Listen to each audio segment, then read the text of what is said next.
Back with another video, and today we're going to be talking about something very fun and interesting, which is in the realm of dating. I'm not a dating coach, I'm not a guru, I'm not going to tell you what to do, but dinner dates are the worst first dates. The worst.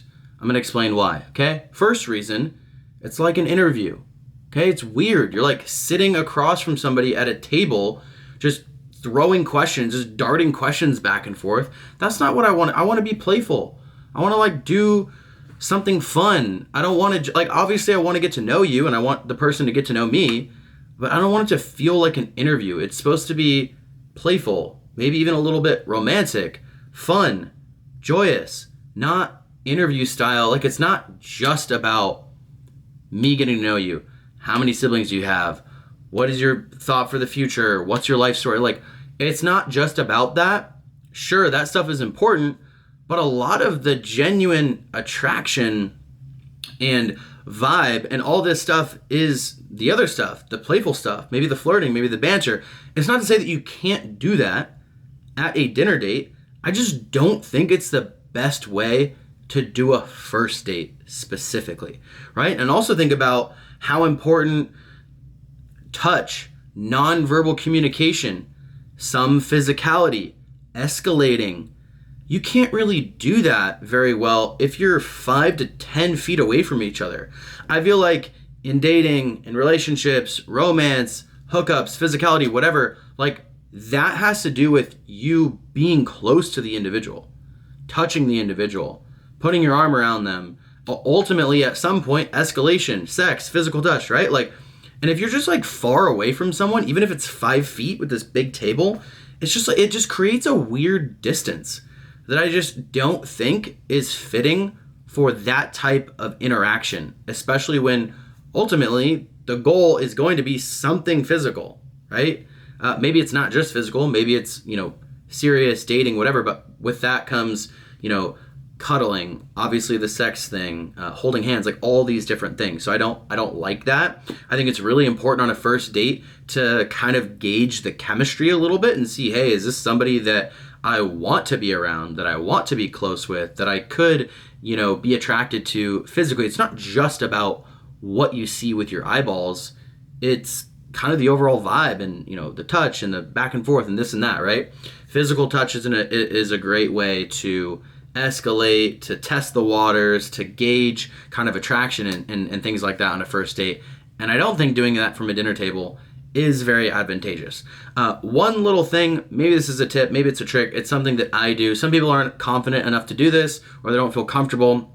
But personally, if I am going to be at a dinner, it doesn't matter if it's second date, third date, fourth date, I always try to do this. If you can get like a booth and it's just you and her sitting across from each other, and then at some point, I'll just go along to her side. I'll just go over to her side because I want to be like next to her. I want like maybe legs touching. I want like the shoulder. I want to be able to like, tap her on the leg or say something. It doesn't have to be anything crazy, but just having like that little bit of touch and to just get near the person to be like, hey, do I actually like being close to you? Like, sure, like I think you're hot, or like, oh, you look good on Instagram, or you looked good on Hinge or your dating site or whatever. But it's like, do I actually enjoy being close to you? That's a big thing. Like, you might get in somebody's grill, like get up in my grill, I get up in her grill, not up in there, but like sitting next to each other, you're in the personal bubble, right?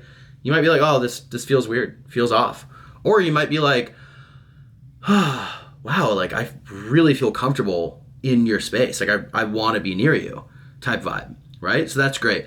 Another thing is, I think one thing that can be important, it can be kind of an icebreaker, a shared commonality, is to like do an experience or an activity together, so it's less about, hey, let me just ping pong questions back and forth, what's your political views, how many people are in your family, what's your this, it's more about like, hey, let's go do this thing. That's obviously why, mini golf and maybe going to play pool or, something else where there's an activity can be really fun and advantageous, because not only are you in a playful state, which I think is a great state of mind to be in on a first date, but it also gives you a shared activity to take part in, whether it's competitive, whether it's you versus her and you can banter, whether you can be on a team, right? Like that's a great dynamic to be kind of like getting to know someone on a romantic level.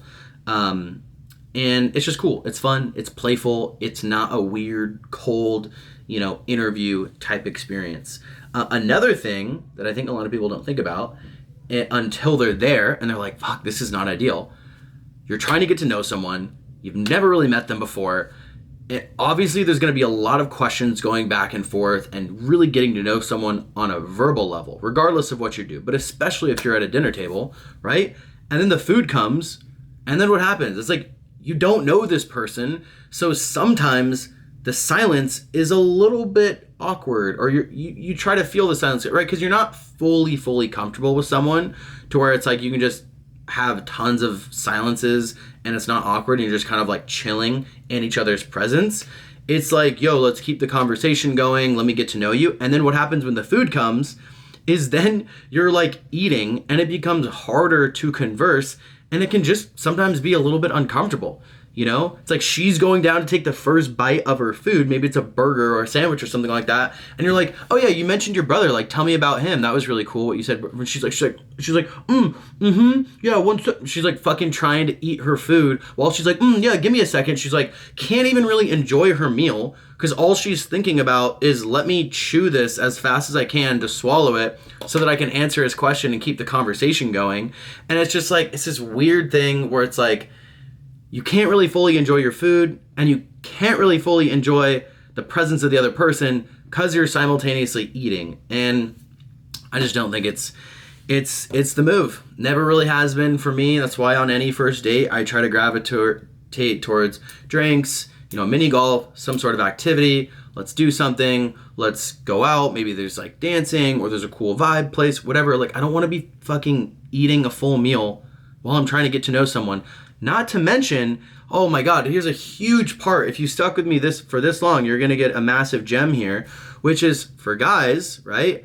You're going to pay for the first date. And if you don't, then you need to figure your shit out. That you should be paying for the first date.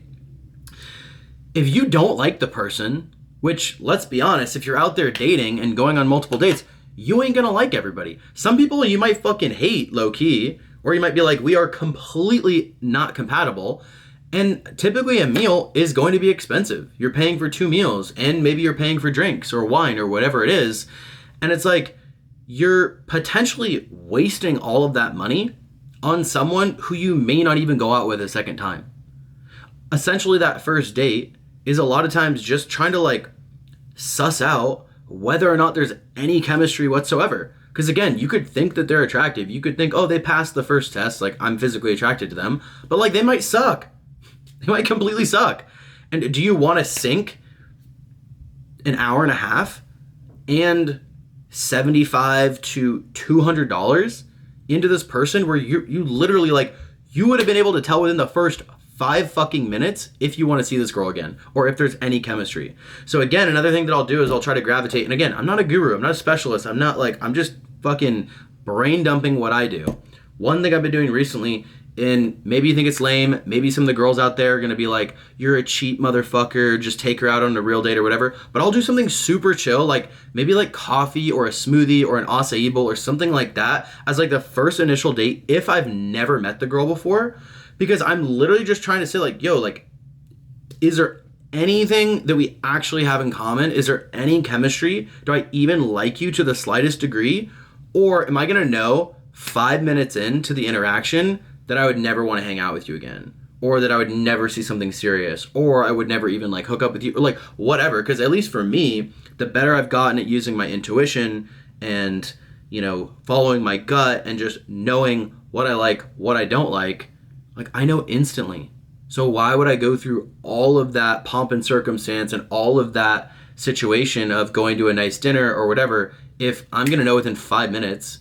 And given the fact that it's not the easiest thing in the world to find someone you're compatible with or to find love, more often than not, statistically speaking, you're going to go on multiple dates and most of them will turn to nothing. Most of them would be like, that wasn't it. So anyways, drop your comments. Do you agree with me? Do you not? Did you learn anything interesting? Are you going to try to, put this into practice in your own life? Let me freaking know. Join the conversation down below. I enjoyed making this one. Have a great rest of your day. Cheers.